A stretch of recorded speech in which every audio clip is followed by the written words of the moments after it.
Hola a todos. Hoy es lunes, 20 de julio de 2026, y nuestro querido amigo Paul Craig Roberts está aquí con nosotros. Bienvenido de nuevo, Paul.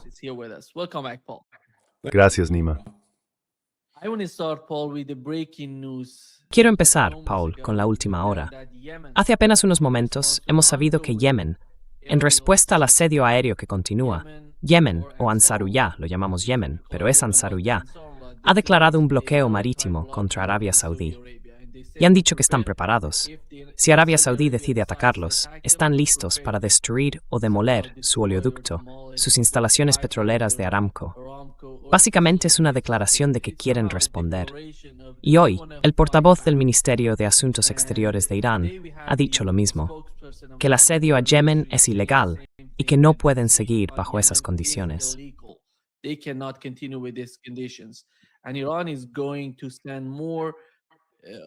E Irán va a enviar más aviones civiles a Yemen para demostrar que no piensa respetar el bloqueo sobre el país. Esa es la situación. Imagina que llega esta nueva circunstancia, y no sé cuál será la reacción de Arabia Saudí. Van a ser tan estúpidos como antes, atacando el aeropuerto internacional de Saná, lo que podría causar muchos problemas a su economía. O van a aceptar, ya sabes, levantar el bloqueo sobre Yemen. Esa sería la solución, pero veremos qué pasa. La otra parte es el estrecho de Hormuz, ahora mismo. Los dos bandos están enfrentándose. Y según informó Washington Post, Estados Unidos está enviando más armas a la región.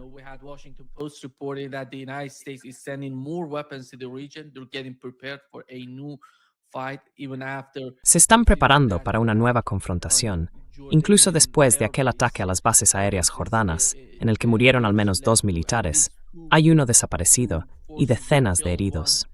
Hoy, la Guardia Revolucionaria iraní ha hecho un anuncio. Daban las gracias al pueblo de Jordania, a las fuerzas jordanas, diciendo, vosotros nos disteis la información.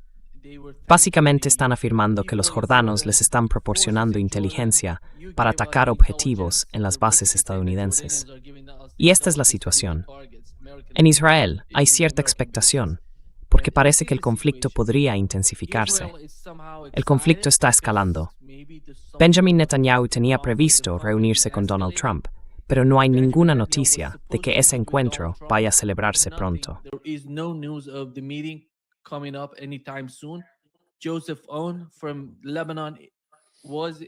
Joseph Owen, de Líbano, está en Estados Unidos.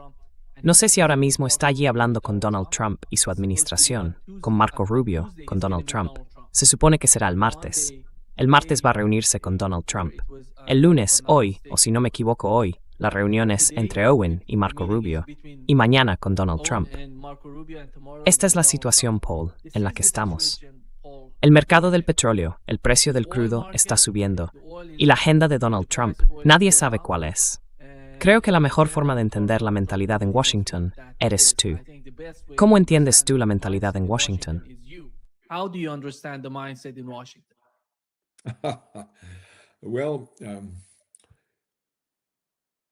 Bueno, está cambiando un poco. Por ejemplo, el Congreso votó recientemente en contra de Israel, los demócratas. Y creo que eso dejó a Netanyahu bastante sorprendido. Trump también ha mostrado cierta frustración con Netanyahu, porque se encuentra en un callejón sin salida que solo puede intentar resolver aumentando la violencia. Y parece que tiene pocas formas de que Estados Unidos pueda escalar esa violencia.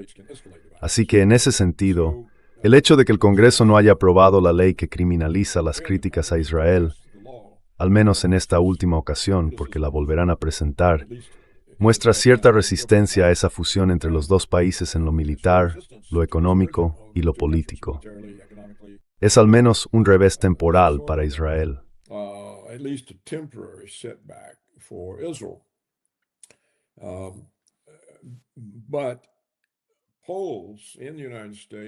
Pero las encuestas en Estados Unidos muestran cada vez menos apoyo a Israel.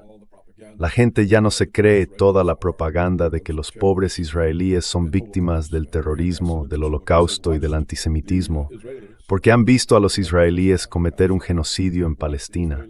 Han visto los ataques israelíes en Líbano.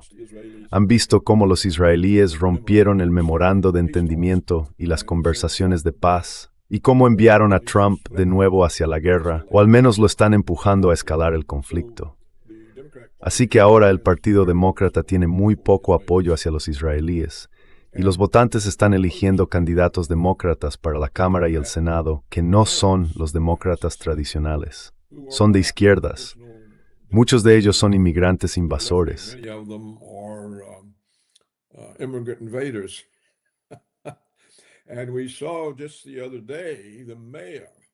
Y vimos hace apenas unos días que el alcalde de Nueva York dijo que si las leyes de la ciudad y del estado lo permiten, va a detener a Netanyahu cuando venga a las reuniones en Estados Unidos.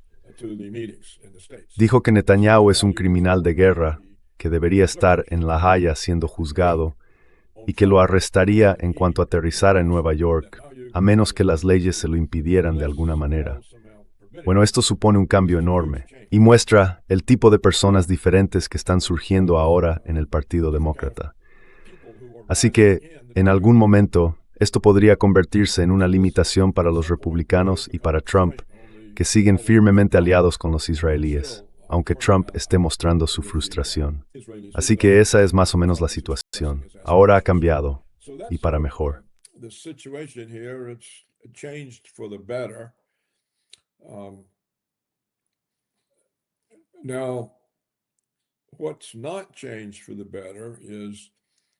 Lo que no ha cambiado para mejor es que los iraníes se han dejado engañar para luchar contra Estados Unidos. En realidad, su conflicto es con Israel, porque Israel es la fuente de la agresión, del conflicto. Estados Unidos no es más que un intermediario de Israel, del mismo modo que Ucrania lo es de Estados Unidos frente a Rusia. Así que ver a los iraníes sin darse cuenta de que su verdadero enemigo es Israel, y peleando en cambio con un intermediario, no da a Israel ningún motivo para intentar calmar la situación. Al contrario, los israelíes están haciendo todo lo posible por mantenerla viva, incluidos los ataques sobre el Líbano.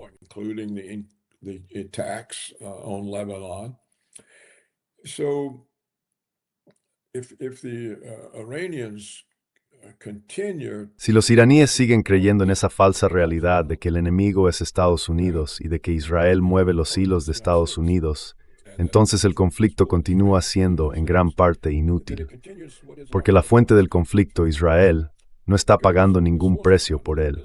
Los que cargan con el coste son los estadounidenses, que actúan como intermediarios, y los propios iraníes. De hecho, lo que vemos en el liderazgo iraní es que no se dan cuenta de que en realidad están en guerra. Los dirigentes iraníes han definido este conflicto como una intervención militar ilegal de Estados Unidos. Y sí, es ilegal, es una agresión. Pero llamarlo simplemente intervención militar, cuando la intención es destruir Irán, es negar la magnitud de la amenaza a la que se enfrenta el país. Y creo que eso supone un gran riesgo para los iraníes, porque una de las consecuencias es que no tienen un plan de guerra para derrotar al enemigo.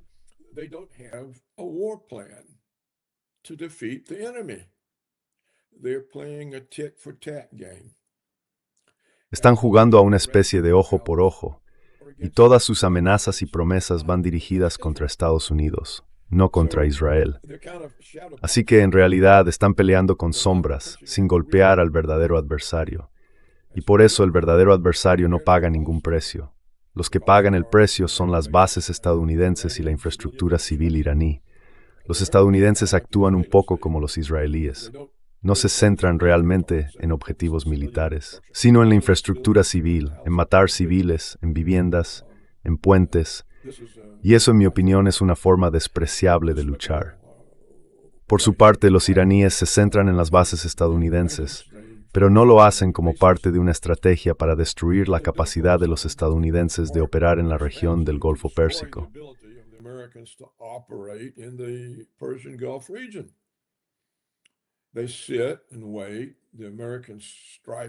Se sientan y esperan. Los estadounidenses los atacan y luego ellos responden golpeando distintos elementos de esas bases. Pero no parece que tengan una doctrina de guerra que diga, tenemos que destruir la capacidad de los estadounidenses de atacarnos. Entonces, ¿por qué dejamos alguna de esas bases intacta? ¿O por qué no las eliminamos hace 2 semanas o hace 2 meses? ¿Por qué nos quedamos quietos y dejamos que nos golpeen que nos hagan daño antes de responder. ¿Por qué no los atacamos primero para que no puedan hacernos daño? Eso es lo que falta en el liderazgo iraní. No parecen entenderlo. Y por eso son engañados, son manipulados, quedan atrapados en ese juego de ojo por ojo con Estados Unidos.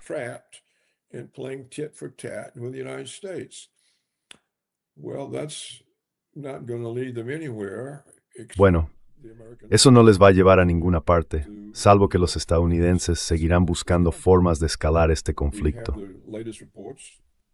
Tenemos los últimos informes, que creo que mencionaste, de que Estados Unidos está intentando proporcionar más aviones de combate y más capacidad de repostaje en vuelo.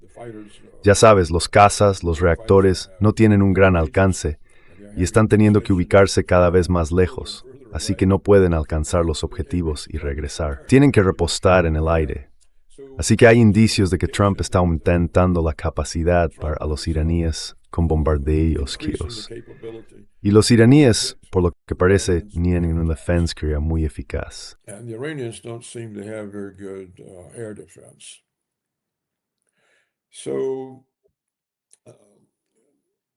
Lo que Trump plantea es su plan para aumentar los ataques contra la infraestructura civil iraní, el sistema eléctrico, el sistema de energía, y por supuesto, dice que va a golpear aún más los sitios de uranio enriquecido y enterrarlos más profundamente.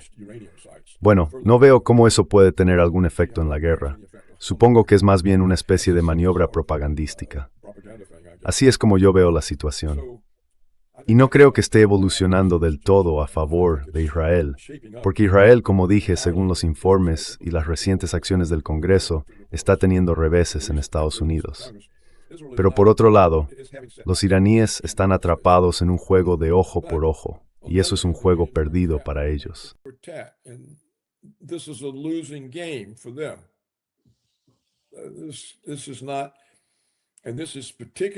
Esto no es así, y especialmente en este caso, Nima, si los informes son correctos y los rusos van a aprobar que Turquía entregue a Arabia Saudí o a Jordania o a alguno de los Emiratos petroleros del Golfo el sistema de defensa antiaérea S-400, porque si eso se despliega entre aliados de Estados Unidos, acabará en manos estadounidenses, y entonces podrán hacer ingeniería inversa, encontrar la forma de fabricarlo ellos mismos. Y, por lo que entiendo, aunque no soy experto en armamento, el sistema ruso S-400 puede derribar misiles balísticos iraníes, así que eso dejaría a Irán desarmado. Que los rusos aprueben la transferencia de Turquía a uno de los oponentes de Irán significa que han roto el acuerdo que firmaron con Irán, en el que ambos países se comprometían a no suministrar armas a un agresor contra el otro. Así que esto sería Rusia traicionando un tratado que había firmado con Irán, un socio de los BRICS, y sería otra muestra más de la falta de fiabilidad de Rusia como aliado. También sería una señal más de que Putin intenta congraciarse con Trump, ayudándole a salir de una situación complicada. Y ese aspecto, además, empeora la situación para Irán. Creo que con eso cubrimos los puntos principales, y lo que vaya a pasar, supongo que lo sabremos pronto.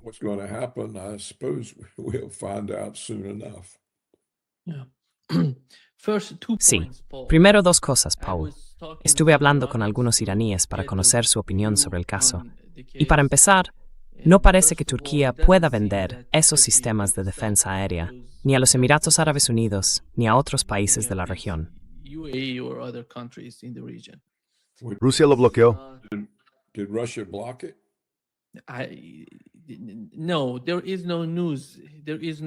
No, no hay ninguna novedad. No hay nada. Pero parece que eso no va a ocurrir. Por lo que entiendo, no va a pasar. Y en el peor de los casos, supongamos que sí ocurre. Van a tener algo así como 70 interceptores en total. No se trata solo de tener los sistemas de defensa aérea. También necesitas los interceptores que vienen de Rusia. Si compras esos sistemas de defensa, eso no significa que Rusia te vaya a suministrar interceptores cada vez que los necesites. Ese es el problema fundamental. Y sinceramente, creo que por eso los Emiratos Árabes Unidos no van a pagar por eso, porque conocen las dificultades. Si no tienes los interceptores, será como tener una máquina ahí, sin ninguna eficacia en el combate.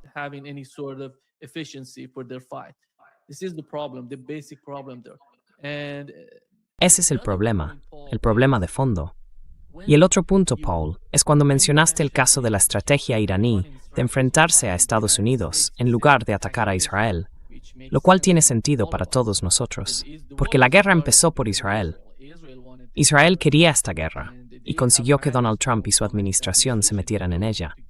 Pero según entiendo, los iraníes, al menos en mi opinión, piensan, y he intentado averiguar cuál es su lógica, que básicamente sienten lo mismo que Rusia respecto a Ucrania.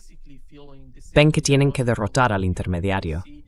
Su interpretación es que hay que hacer algo con Estados Unidos.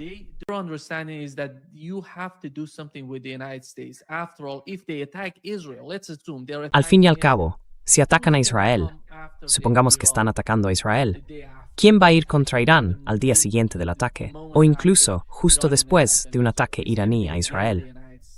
Va a ser otra vez Estados Unidos. Ese es el problema. Ellos dicen, da igual, si atacas a Israel o atacas bases estadounidenses, Estados Unidos va a luchar contra nosotros. No va a ser Israel, porque saben que no tiene la capacidad para enfrentarse a Irán. Esa es la percepción que tienen los iraníes. Y cuando hablamos de la economía mundial, sienten que hay demasiada atención puesta en el estrecho de Hormuz, que es básicamente el principal campo de batalla, tanto para Donald Trump como para Irán. Ese estrecho de Hormuz. ¿Y quién va a dominarlo?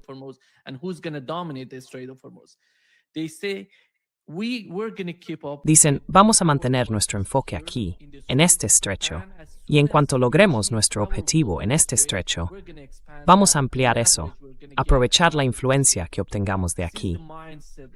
Esa es la mentalidad de los iraníes. Hubo una entrevista con el ministro de Asuntos Exteriores de Irán hace 2 días. En esa entrevista habló de muchas cosas, pero cuando se trata de Estados Unidos, creo que eso es lo más importante, porque es Estados Unidos quien decide si escalar o reducir la tensión. Irán está reaccionando a lo que hace Estados Unidos. Rusia está reaccionando a lo que hace la OTAN contra Rusia. Estoy intentando explicar cómo perciben ellos el campo de batalla. Esto es lo que dijo el senador Mark Warner sobre la situación actual, porque, como sabes, forma parte del llamado Grupo de los 8. Él conoce lo que pasa por dentro. Ha recibido información de inteligencia que nosotros no tenemos. Él lo dice.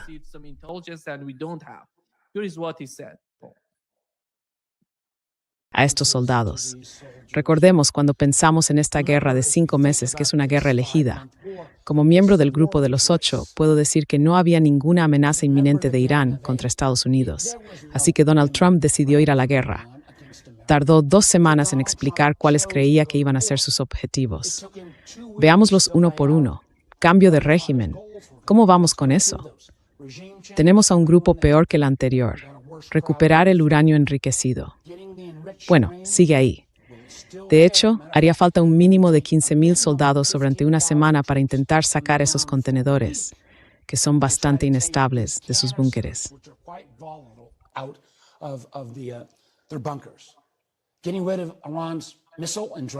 Eliminar la capacidad de misiles y drones de Irán, obviamente no lo hemos conseguido. Y lo que me saca completamente de quicio, John, es que Irán tiene misiles y además un montón de drones de $50,000 que son muy eficaces. Nosotros estamos usando misiles que cuestan $2,5 millones para derribar esos drones. El presidente Zelensky, el único país que ha desarrollado una técnica para contrarrestar los drones iraníes por solo $5,000, lo ha hecho con enorme eficacia. Nos ofrecieron toda esa tecnología gratis y la Casa Blanca de Trump básicamente les dijo a los ucranianos, gracias, pero no. Así que también vamos por detrás en eso.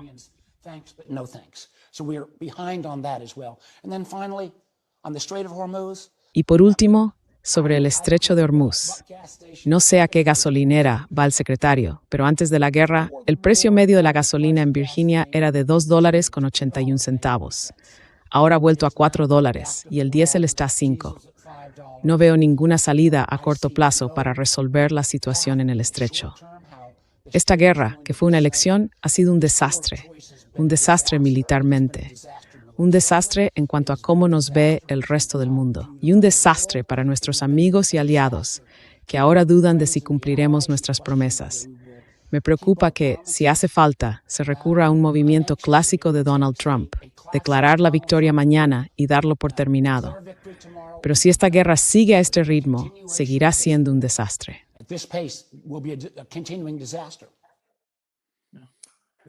Bueno, creo que Estados Unidos tiene suerte de contar con ese senador. Ett sorry inte då stes nedisint. Sospecho que habrá un gran esfuerzo por derrotarlo y sacarlo del Senado. En general, a la gente que tiene sentido común y que es crítica la apartan, como a Marjorie Taylor Greene y a Thomas Massie.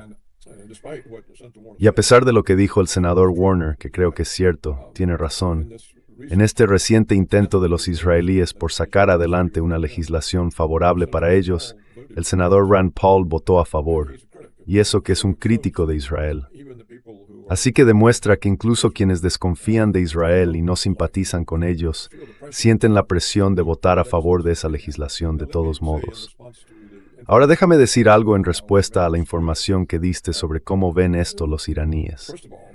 Para empezar, pasan por alto que Israel, que es la causa del conflicto, no está asumiendo ninguno de los costes del conflicto. Es el viejo escenario de siempre.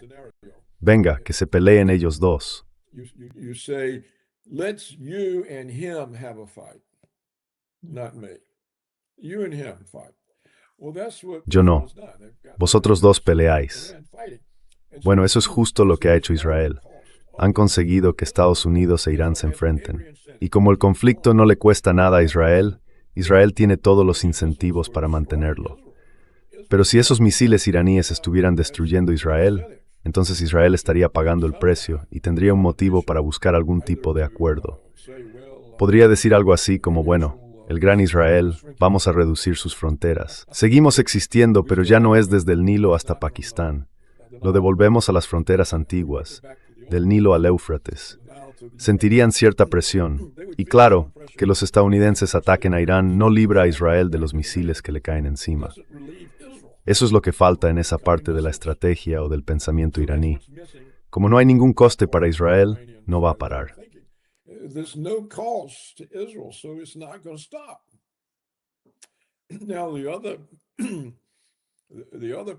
Ahora, el otro problema con su estrategia es que dependen de que se interrumpan los flujos de petróleo desde el Golfo Pérsico y quizá también desde Arabia Saudí.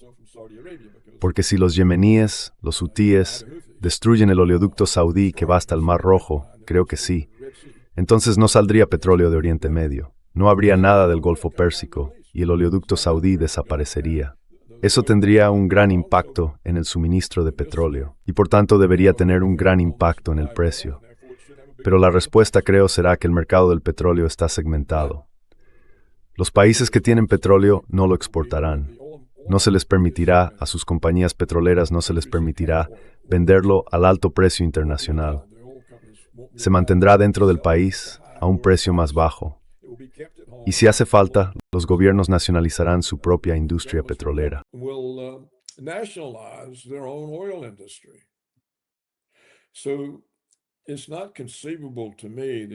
Así que para mí, no es concebible que Estados Unidos permita a las compañías petroleras estadounidenses exportar petróleo si la consecuencia es que el país no puede hacer despegar sus casas desde los portaaviones.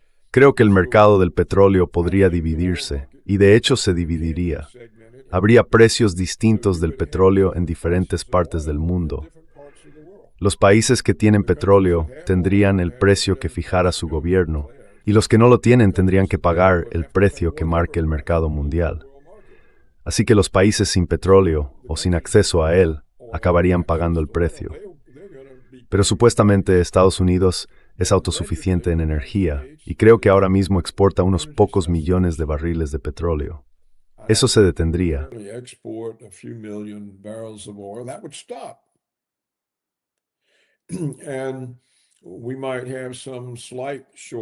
Podríamos tener una ligera escasez, pero no sería suficiente como para que el precio se volviera insoportable. En cambio, los países sin petróleo sí pagarían las consecuencias. Bueno, ese no va a ser el caso de Estados Unidos, así que la estrategia iraní puede que no funcione. Podría funcionar en el sentido de que aumente la presión sobre Estados Unidos por parte de otros países para que detenga las hostilidades, pero no lo sabemos. No hemos visto mucho interés por parte de Trump o del régimen de Trump. No les importa la opinión mundial. Secuestraron al jefe de Estado de Venezuela, reclamaron Groenlandia, dicen que van a quitarle Groenlandia a Dinamarca, un aliado de la OTAN. Hablan de invadir Cuba, hablan de que México y Canadá no pertenecen a Estados Unidos. No muestran la menor preocupación por la soberanía de otros pueblos.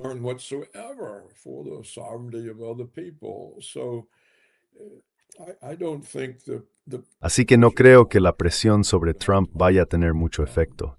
En Europa, quizás sí, pero lo que podría pasar es que los europeos se vean obligados a abandonar a Estados Unidos para conseguir combustible de Rusia, suponiendo que Rusia tenga algo, porque los drones ucranianos han destruido una parte importante de la producción y el refinado de petróleo ruso. Y hay informes de que los rusos ahora están intentando importar gasolina y diésel desde la India. En otras palabras, confiar en el Golfo Pérsico como arma, como la bomba nuclear iraní, como se le llama. El Golfo Pérsico, dicho claramente, es la bomba nuclear persa, puede que no funcione. Que el precio mundial del petróleo sea alto no significa que los países con autosuficiencia petrolera vayan a pagar ese precio.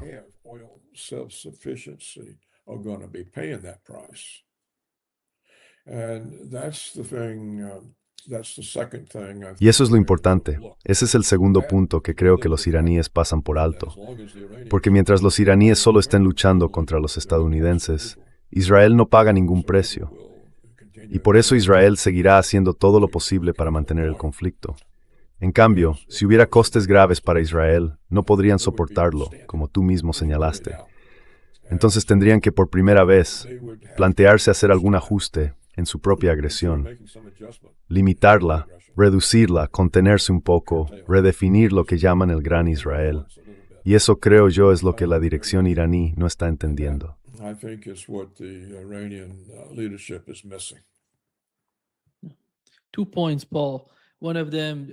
Dos cosas, Paul. Una de ellas, o mejor dicho, dos cuestiones militares. La primera es que Estados Unidos, en lo que se refiere a los interceptores y a los misiles, está teniendo dificultades para reemplazar los que ya ha utilizado hasta ahora. Esa es una parte del problema. Además, necesitan minerales de tierras raras que vienen de China.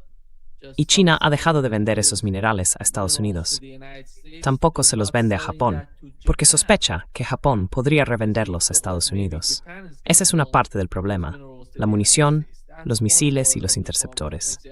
La otra cuestión tiene que ver con la forma en que Estados Unidos está enviando las armas, como esos cazas que vimos hace 2 días. Están hablando de trasladar F-16 desde Alemania hacia Oriente Medio.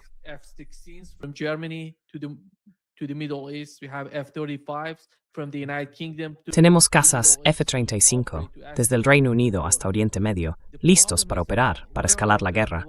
El problema es, ¿dónde van a guardar esas armas y esos aviones?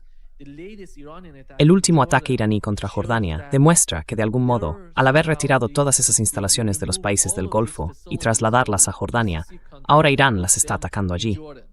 ¿Cuál sería el siguiente paso para Estados Unidos? Quitarlas de Jordania y llevarlas a Israel. A mí me parece que, al final, la guerra llegue a Israel. No me da cuenta, pero tarde o temprano va a causar ataque contra Israel.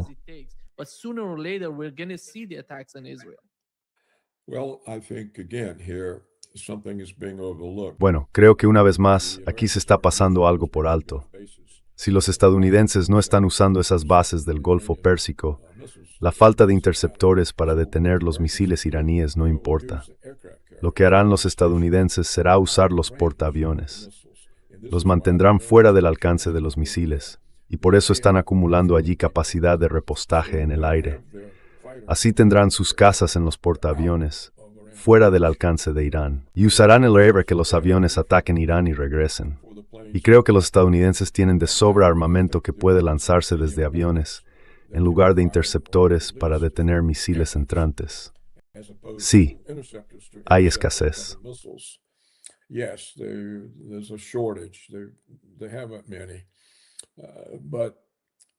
No tienen muchas, pero las municiones que sea, los F-15, los 16, los 35, lo que estén enviando, de eso parece que hay suficiente. Y así es como Estados Unidos seguiría con el ataque. La verdadera pregunta es, ¿dónde guardarían esos aviones cisterna? No creo que puedan aterrizar ni despegar desde la cubierta de un portaaviones. Entonces, ¿dónde los tendrían en esa zona? Yo creo que los estadounidenses no tendrían ningún problema en encontrar un país anfitrión. Siempre tienen montones de dinero para repartir. Los estadounidenses han estado activos en las antiguas provincias soviéticas de Asia.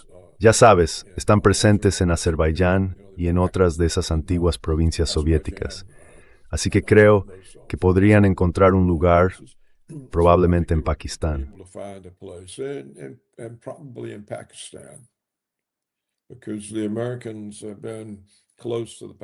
Porque los estadounidenses han estado muy cerca del ejército pakistaní desde hace mucho tiempo. Así que creo que la capacidad de Estados Unidos para seguir atacando a Irán, pues, sería de esa manera. Y eso no significa que haya unos límites en los que el gobierno iraní pueda confiar. Puede que en realidad no existan. Si no hay nada en las bases estadounidenses del Golfo Pérsico, Irán no tiene motivo para atacarlas. Y además, no podría alcanzar los portaaviones. Así que estos ataques pueden continuar. Ese es Mira, el peligro es, y lo he repetido muchas veces, primero con el fracaso del Kremlin al no entender la situación, que cuando dejas que una guerra continúe, el adversario acaba encontrando la forma de rodearte. The opponent finds a way around you. And if this time, Y si esta vez los turcos y los rusos no aceptaron transferir los S-400, puede que la próxima sí lo hagan. O quizá Kirill Dmitriev, el asesor de Putin, consiga cerrar un acuerdo y convencerle de que si vendemos esas armas a todos esos lugares, eso nos dará muchos puntos con Trump, porque le ayudará a ganar la guerra. Y si le ayudamos, entonces él nos ayudará a nosotros, levantará las sanciones y permitirá que nuestros oligarcas vuelvan a conectar con sus negocios y su riqueza. Kirill Dmitriev insistirá ante Putin en que esa es la forma de resolver el problema con Occidente, tener tantos acuerdos comerciales favorables con los estadounidenses que dejen de usar a los ucranianos y a los europeos en nuestra contra. using the Ukrainians and the Europeans against us. So that'll be playing out as well. Así que eso también se irá desarrollando, Nima. Todo eso se irá viendo, y lo que hemos comprobado es que nadie tiene integridad. No puedes confiar en que alguien tenga la decencia de decir, bueno, esto es terrible, no lo haré. Así que, cada vez que tienes ventaja, tienes que usarla, o te la quitarán. El tiempo te la quita, igual que se la ha quitado a Rusia. Putin sigue fingiendo que el campo de batalla está en Donbass, donde hay una operación militar especial. No. El campo de batalla ahora está dentro de Rusia, en sus centros de producción de petróleo, en los almacenes, en los depósitos, en los aeropuertos. Ahí es donde está la guerra. Ya no importa si Rusia toma otro pueblo en Donbass. Y vemos lo mismo con Irán. Esto no es una guerra. We see the same with Iran. This is not a war. This is illegal American. Esto es una intervención militar estadounidense ilegal. No lo es. Es una guerra. Es una guerra contra Irán. Y es igual que con Putin. Él dice, cuando atacaron nuestra flota de bombarderos estratégicos e intentaron volarme en mi casa, eso no fue una guerra, fue solo una operación terrorista. No, es una guerra. Están intentando acabar contigo. Así que ves este tipo de negaciones y piensas, bueno, aquí no hay realismo. Y sigo insistiendo en que ese es el problema con Irán. No son realistas respecto a la situación. Y tienen esa idea de que el corte del petróleo va a perjudicar a Estados Unidos.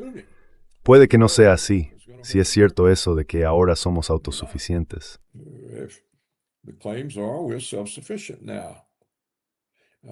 So the Strategic Petroleum Reserve, that was put in. Así que la Reserva Estratégica de Petróleo, eso se creó en los años 80 o quizá antes. Creo que fue en los 80, no lo recuerdo bien. Yo estaba en Washington en esa época. Fue cuando en la OPEP se hablaba de posibles recortes de producción durante ciertos periodos. Por eso teníamos esa reserva. Pero ahora no la necesitamos si somos autosuficientes. Así que no importa si se reduce. Si eres autosuficiente no necesitas esas reservas. De modo que los iraníes no pueden dar por hecho que los mercados del petróleo no se vayan a fragmentar. Y si los estadounidenses no pueden mantener fuerzas en la zona del Golfo Pérsico, que usan para atacar a Irán, simplemente las desplazan un poco más lejos y seguirán realizando ataques. They just move them further off with their carriers. Instead of 2 carriers being there, there'll be 4 or 6. En lugar de tener 2 portaaviones allí, habrá 4, 6 o incluso 8, y encontrarán algún sitio donde basar los aviones cisterna. Por eso digo que un plan de guerra tiene que tener en cuenta todas estas cosas, porque todas son posibilidades. Sí, también es posible que no ocurra ninguna, pero siguen siendo posibilidades. Así que no puedes decir simplemente, vale, confiamos en cerrar el estrecho y en que los estadounidenses no tengan interceptores o no tengan suficientes nuestros misiles en sus bases. Bueno, eso podría no ser suficiente. Si los estadounidenses no te están atacando desde esas bases, da igual que las golpees. If they're not attacking you from those bases, they don't care if you hit them. They're not there. And if the oil market No están ahí. Y si los mercados del petróleo pueden dividirse, les da igual que el estrecho esté cerrado.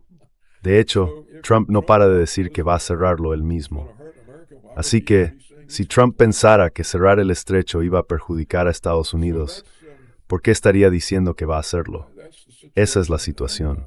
Y es posible que los israelíes y los estadounidenses hayan logrado eliminar a tantos líderes iraníes importantes que los recursos humanos estén al límite y quizá no tengan suficiente gente para sentarse y analizar bien estas cosas. Así que se aferran a lo que parece más evidente. Y está claro que cerrar el estrecho va a tener un impacto en el mercado del petróleo. it's obvious. Closing the strait's going to have an effect on the oil market. Es evidente. But is it going to have the effect they think? Maybe ¿Pero va a not. tener el efecto que ellos creen? Thinking. Puede que no. Ahí es donde no están pensando. No dan el siguiente paso. Y lo mismo pasa si los estadounidenses solo tienen unos pocos interceptores. No pueden proteger sus bases. Sí, pero ¿y si los estadounidenses abandonan la base? Tampoco dan ese segundo paso. Ese es el problema. This is the problem. Now, Pero la pregunta, Paul, es, si abandonan la base, ¿a dónde van a ir? Has mencionado Pakistán o Azerbaiyán. No creo que eso vaya a pasar. no, they go to the aircraft carriers. The jet fighters. No, van a los portaaviones. I was talking about Los cazas despegarán. Yo estaba hablando de los aviones cisterna. No sé cuál es su alcance. Quiero decir, quizá puedan salir desde Europa, venir a hacer el repostaje y volver. No lo sé, no sé cuál es el alcance de los aviones cisterna. Tiene que ser grande porque es como una gasolinera en el aire, donde los cazas que tienen suficiente combustible para llegar al objetivo y volver a su base, se detienen en pleno vuelo y cargan un poco más. Y yo no back to their base. They stop up in the air. soy un experto en armamento. I don't. No lo sé, pero podríamos buscar el alcance de los aviones cisterna estadounidenses, y eso nos diría dónde están las bases, nos diría a dónde van a ir. They'll tell us where the bases are. They'll tell us where they're going to go. Se utilizaron en towards Ansia. Well, sure, they'll use Jordan until they can't. Bueno, claro, los usarán en Jordania hasta que no puedan más, pero habrá algún sitio donde puedan utilizarlos. Quizá la base aérea británica que le quitamos al Reino Unido, Diego García. Eso está en el Océano Índico, ¿no? No está fuera del alcance de...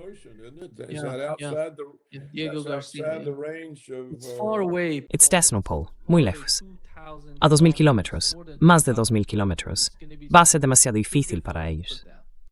not maybe not for, you know, the Puede que no para. Ya sabes, son aviones con un alcance enorme. Vuelan de Nueva York a Japón y cosas así.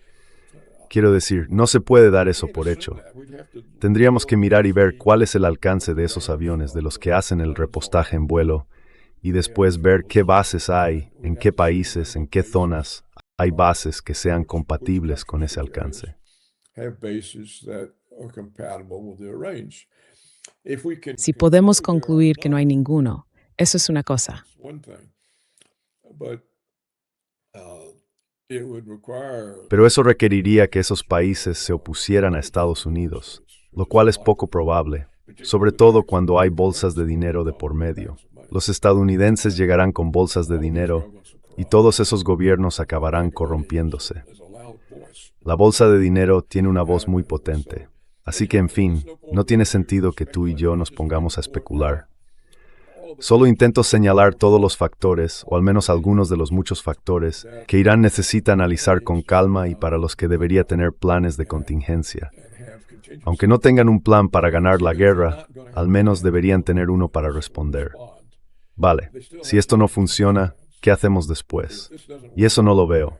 Veo esperanzas puestas en cosas evidentes que quizá no salgan como ellos creen, porque no me da la impresión de que hayan dado el siguiente paso.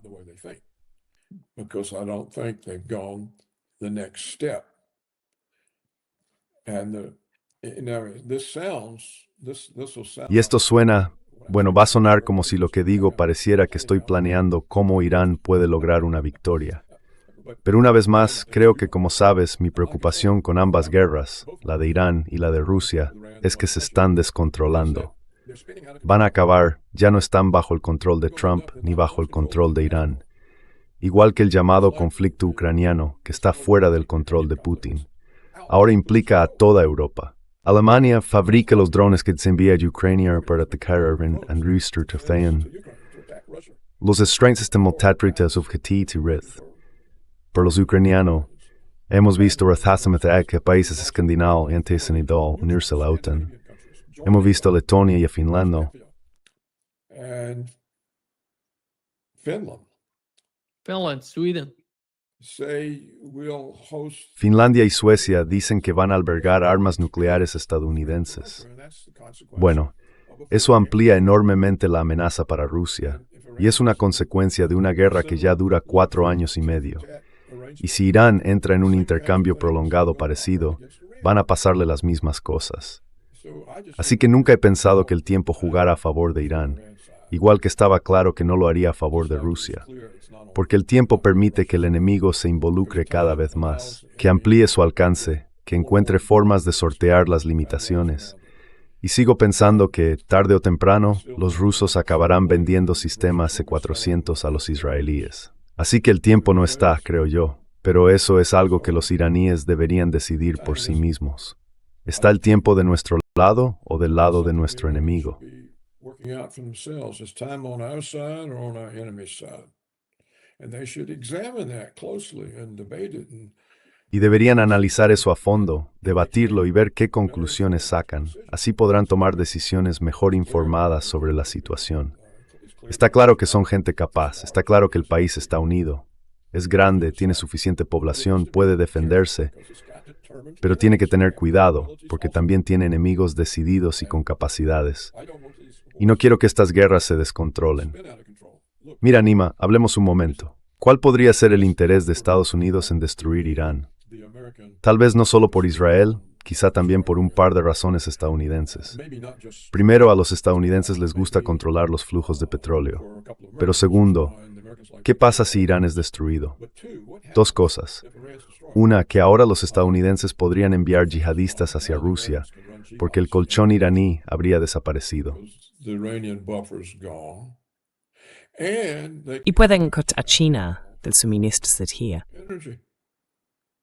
They can cut all Middle Eastern oil off from China. Pueden cortar todo el suministro de petróleo de Oriente Medio hacia China. Be a hard blow to Bueno, China. eso sería un golpe muy duro para China. Did to the Japanese. Ahora, esto es lo que Estados Unidos hizo con los japoneses en los años 30. Los obligó a ir a la guerra. Japanese off. Estados Unidos les cortó el acceso al petróleo, y por eso Japón fue a la guerra. China off. Entonces, si cortas a China del petróleo y China tiene armas nucleares, ¿van a aceptarlo y dejar que todo su sistema se derrumbe?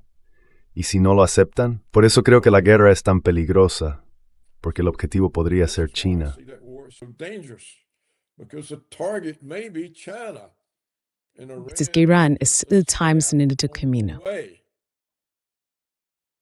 Well, now imagine if we're faced to Bueno, ahora imagina que estamos cara a cara con China. Eso es un problema completamente distinto. Y al mismo tiempo, si hemos metido a todos esos yihadistas para desestabilizar las zonas musulmanas de Rusia, the Muslim areas and ya sabes, Rusia es una federación. federation Allí conviven todo tipo de nacionalidades. nationalities in there. I And think, Paul, the point that you Creo, Paul, que el punto que has mencionado es muy importante, porque mucha gente tiende a centrarse sobre todo en Ucrania o en el Golfo Pérsico. Creo que la visión general que nos has dado es totalmente acertada. Y acabas de decir que el objetivo final es China. Y ellos saben cómo estas dos guerras van a contribuir al caso de China. Creo que eso es. So I just wanted to make it clear that Solo quería dejar claro que mi preocupación es evitar una guerra nuclear, porque eso acabaría con todo el mundo y no cumpliría el objetivo de nadie. Y por eso esta situación en Irán es tan peligrosa. Por eso la situación en Ucrania también es tan peligrosa. Lo de Ucrania ya se ha desbordado por completo, está fuera de control. ¿Y cómo se va a evitar una gran guerra? Sinceramente, no lo sé. how it's going to avoid a major war, I just don't know.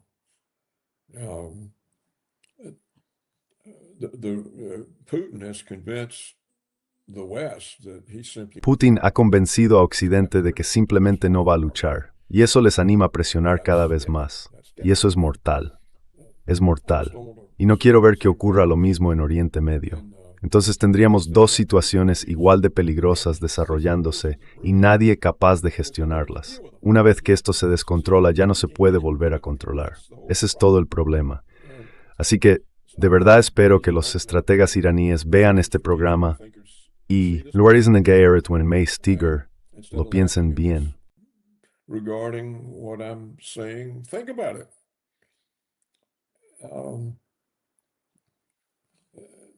I think it would help if they just started raising the Creo que ayudaría si empezaran a plantear la pregunta en Washington.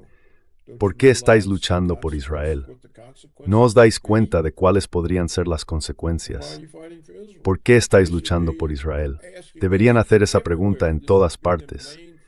Esa debería ser la función principal de su cuerpo diplomático en cada país en el que estén. Deberían preguntar a ese país, ¿por qué están los estadounidenses luchando por Israel? ¿No entendéis las consecuencias tan peligrosas que puede tener? Y repetir lo que he dicho, y crear algún tipo de conciencia. Eso sería un paso importante para detener todo esto. be a major step forward in stopping this. You know, if the world tells Israel, Sabes, si el mundo le dijera a Israel, tienes que renunciar a esa agenda más amplia o te vas a quedar completamente aislado. Nadie va a querer tratar contigo, sin relaciones diplomáticas, sin comercio, nada. Te vamos a bloquear y a dejar fuera de todo. Pues bien, no hay ningún esfuerzo por hacer eso. Los iraníes tendrían todos los incentivos para hacerlo. Es una pregunta difícil de responder. ¿Por qué Estados Unidos está luchando por Israel? La respuesta es que el verdadero objetivo es China. ¿Quieren los estadounidenses decir eso abiertamente? do the Americans want to say that? No. No, Canterbury eso. So they can't answer. Why? Así que no pueden responder. ¿Por qué estáis luchando por Israel? No pueden responder. Y por eso la estrategia tiene algo de esperanza, pero no lo intentan. En fin, estoy hablando demasiado. Anyhow, I'm going on too much. Yeah. I think I think you made the point. I think you made. Creo que has dejado claro el punto. Lo has hecho tanto con el caso de Israel como con el de China. Es importante que nuestra audiencia y quienes nos están viendo comprendan lo que está ocurriendo a nivel regional y cuál es la visión general, esa gran confrontación entre Oriente y Occidente. Eso también es importante. Gracias. Muchas gracias, Paul, por acompañarnos hoy. Un verdadero placer, como siempre. Great pleasure, as always. well, thank you for the opportunity. Bueno, gracias por la oportunidad, Nima. Aprecio mucho este tipo de conversaciones y te deseo que sigas teniendo éxito con tu programa. Sé que tienes una audiencia muy fiel y te la mereces. And you deserve to have one. Thank you. Gracias. Gracias, Paul. Te enviaré el enlace. You are all. Gracias. Adiós. Adiós.